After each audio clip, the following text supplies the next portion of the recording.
નામ પાર્વતી છે અને મારું ગામ કલ્યાણપુરા છે અને મારે 3 મહિનાનો ગર્ભ હતો અને મારે દેવજીની દવા 3 મહિનાથી ચાલુ હતી અને મેં દવા કરાવી તો મને એમ કે તમને પેટમાં બાળકનો વિકાસ સારો છે ને બાળકે સારું છે, પણ મને પેટમાં દુખાવો મળતો નહીં અને હું દવા કરાવવા જઉં તો મને બાટલા ચડાવે, ઇન્જેક્શન આલે, પણ ઘરે આવીને મને દુખાવો ના ફેર પડે.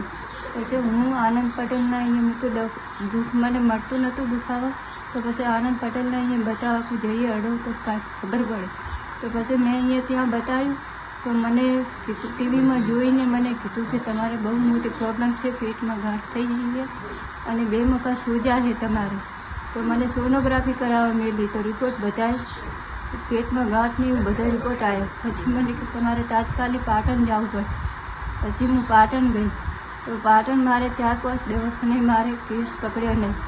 પછી મને એક બેને મારો દાખલ કેસ મારો લીધો અને મને એમ કીધું કે તમારે કિરિયાટન કરાવવું જ પડશે, જો કિરિયાટન નહીં કરાવું તો તમારું પેટમાં પાણી નીકળશે નહીં.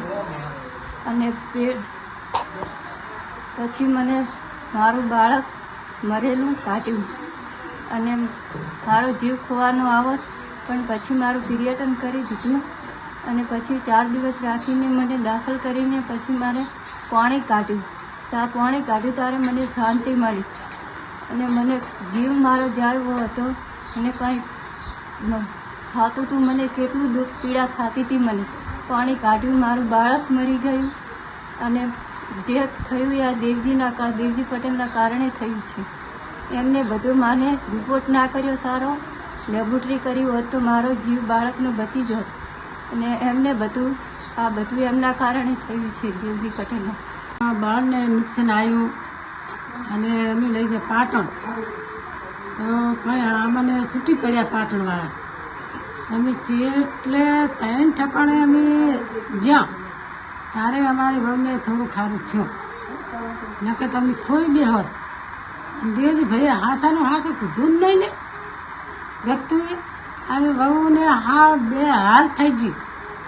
તો દેવજી ભાઈએ એમ ના કીધું કે આવી રીતની ગાંઠ છે કે આવી રીતે તપાસ આનંદ પટેલ રહે ને મેં કીધું કે આ બેનને તરત પાટણ કે પોખતા કરો ને કે આ બોનને ખુશ છે તમારી બહુને કે અમે તરત પછી પાટણ ભેગા થઈ જાય.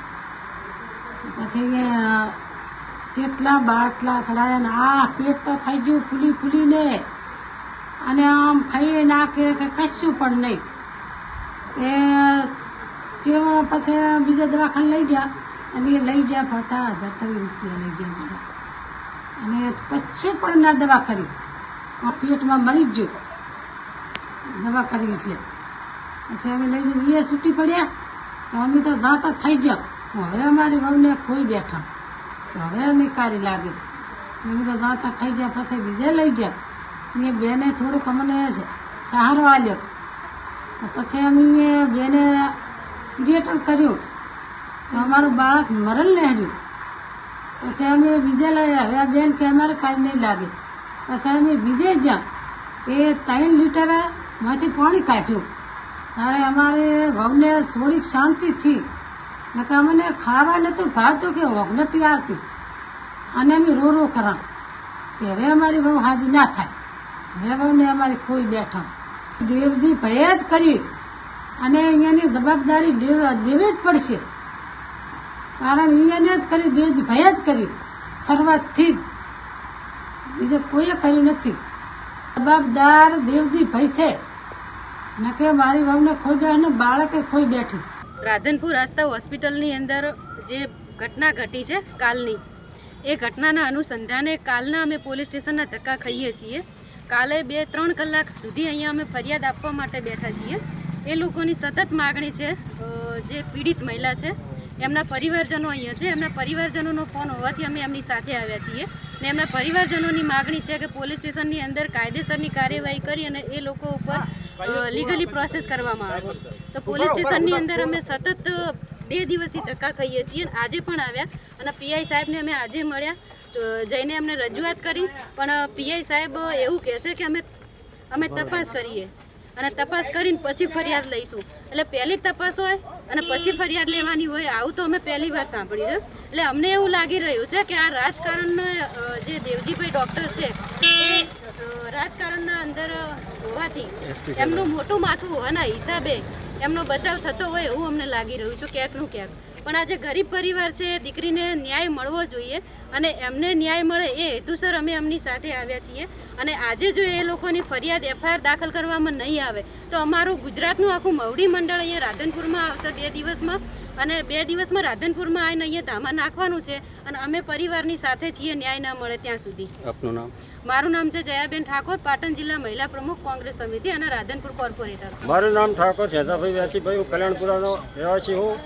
મારા છોકરાની વહુને પ્રેગ્નન્ટ હોવાથી 3 મહિના અહીં દવા લીધી દેવજીભાઈના દવાખાને, પણ જેમ દવા લીધી એમ દર્દ વધતું જ, એટલે વધારે પેટમાં ભરાવ થયો ને વહુને વધારે તકલીફ થવા માંડી. એટલે અમે રિપોર્ટ કરાવ્યો બીજા દવાખાને.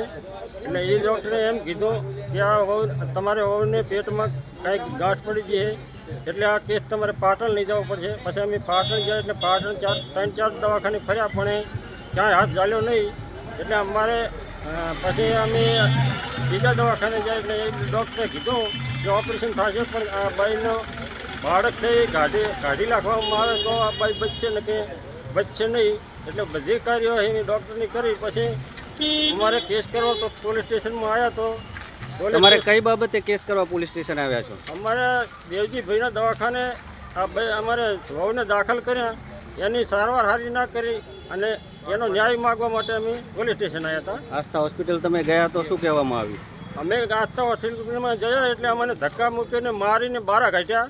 એમના સ્ટાફે ડૉક્ટર હાજર નથી રહેતા, એટલે અમે પછી કંટાળતા પોલીસ સ્ટેશને આવ્યા. પણ 24 કલાક થઈ ગયા તોય હજી સુધી સાહેબ કેસ લેતા નથી. એટલે કંઈ કામ તમારી શું માંગ છે? અમારી માંગ એટલી છે કે અમને ન્યાય મળવો જોઈએ. પોલીસ કંઈક તંત્ર ભરતી નથી અમારું, અને અમારે FIR કરવાની છે. મારું નામ દેવાજી રામજીજી છે, ગામ ભાડિયાનો છું. મારી બેબલી હંગાથા પાર્વતીબેન હંગાથે આ ઘટના ઘટી છે. ભાઈ દેવજીભાઈના કારણે કોને એના દવાખાનામાંથી કે 3 મહિનાથી અહીંયા દવા લેતી હતી.